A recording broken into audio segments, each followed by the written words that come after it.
اسی سرزمین سے، افغانستان کی اسی سرزمین سے وقت آ رہا ہے محمود غزنوی پیدا ہو کر رہے گا، جو محمود غزنوی اور شہاب الدین غوری کی اولاد ہیں۔ انہوں نے 3 سال کی مسلسل جدوجہد کے بعد 16,000 انگریزی فوج کو گاجر مولی کی طرح سے کاٹا، اور صرف ایک آدمی کو چھوڑا جس نے بھاگ کر پشاور میں آ کر انگریزی چھاونی میں خبر دی کہ 16,000 ختم ہو گئے، میں ایک باقی بچا ہوں۔ تو کابل انگریزی فوجوں کا قبرستان بن گیا۔ تو اچھا یہی ہوا ہوگا تو چلو پھر ٹھیک ہے، ایک دفعہ تو یہ ہو گیا، 2 دفعہ انگریزوں نے قبضہ کیا، تو پھر تو اس کے بعد اب تو کابل چلا گیا۔ ہاں چلا گیا، کیا اس سے پہلے آپ کو یاد نہیں پاکستان بننے کے بعد بھی کابل پہ قبضہ ہو گیا تھا؟ یہ تو سب لوگوں کو معلوم ہے۔ میں نے تو پرانی بات انگریزوں کی بتا دی جو 18ویں صدی کی تھی اور 19ویں صدی کے اوائل کی تھی، سن 1920 تک کی تھی۔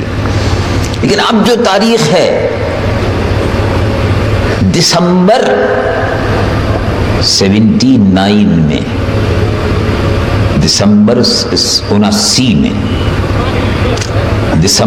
79 میں روسی فوجوں نے افغانستان پہ قبضہ کر لیا۔ روسی فوجیں 2 مہینے کے اندر اندر کابل نہیں پورے افغانستان پہ قبضہ کر کے 1,20,000 فوجیں افغانستان میں بیٹھی ہوئی تھی۔ یہ تو تاریخ بتاتی ہے، یہ تو ہمارے سامنے کی بات ہے، یہ تو ابھی 20 برس پہلے کی بات ہے، 21 برس پہلے کی بات ہے، 21 برس پہلے کی بات ہے۔ یہ تو یاد رکھنا چاہیے میرے محترم بھائی کہ روس تو اب افغانستان کے برابر نہیں ہے۔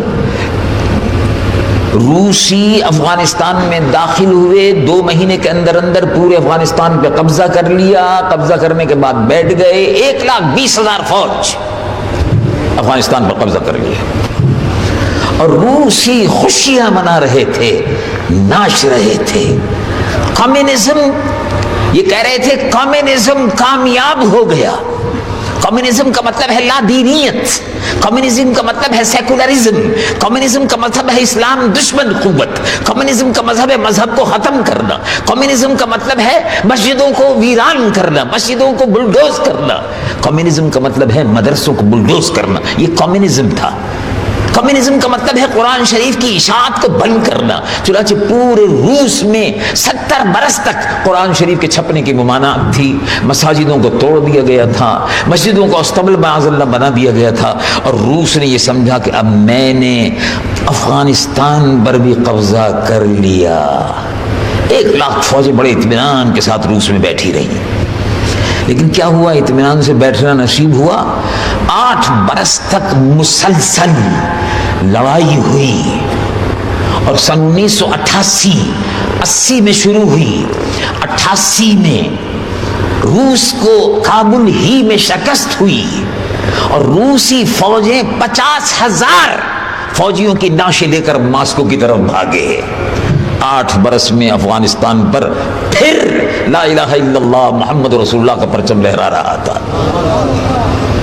اب کابل پھر چلا گیا۔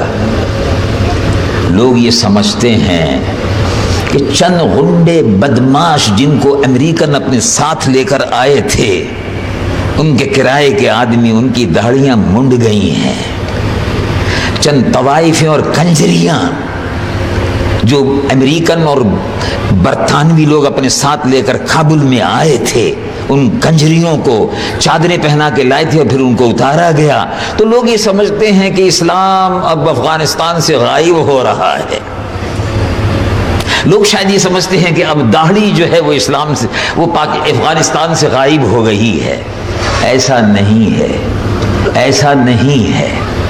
یہ مسلمانوں کو دھوکہ دینے کے لیے، اسلام اور مسلمانوں کو بدنام کرنے کے لیے، اور یہ بتانے کے لیے کہ لوگوں میں کے دلوں میں اسلام سے نفرت ہے، یہ بتانے کے لیے یہ سارا پروپیگنڈا عیسائی دنیا اور یہودی اور ہندو مل کر رہے ہیں۔ دھوکہ نہ کھائیے۔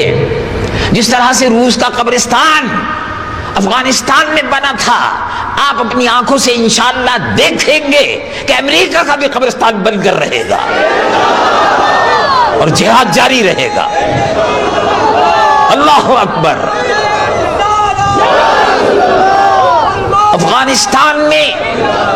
افغانستان میں رسول اللہ کے صحابہ کے زمانے میں اسلام پہنچ گیا تھا، اور رسول اللہ کے صحابہ کے وقت سے لے کر آج تک اسلام موجود ہے، اسلام موجود رہے گا، اور اسلام زندہ ہوتا ہے ہر کربلا کے بعد.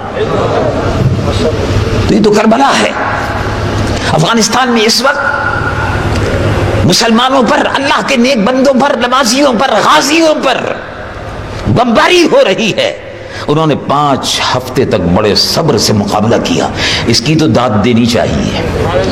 مقابلہ تو دل ناتواں نے خوب کیا، اور اب اپنی حکمت عملی کے تحت وہ ہٹ گئے ہیں، اپنے مورچے تبدیل کر رہے ہیں. اس سے مایوس ہونے کی ضرورت نہیں ہے.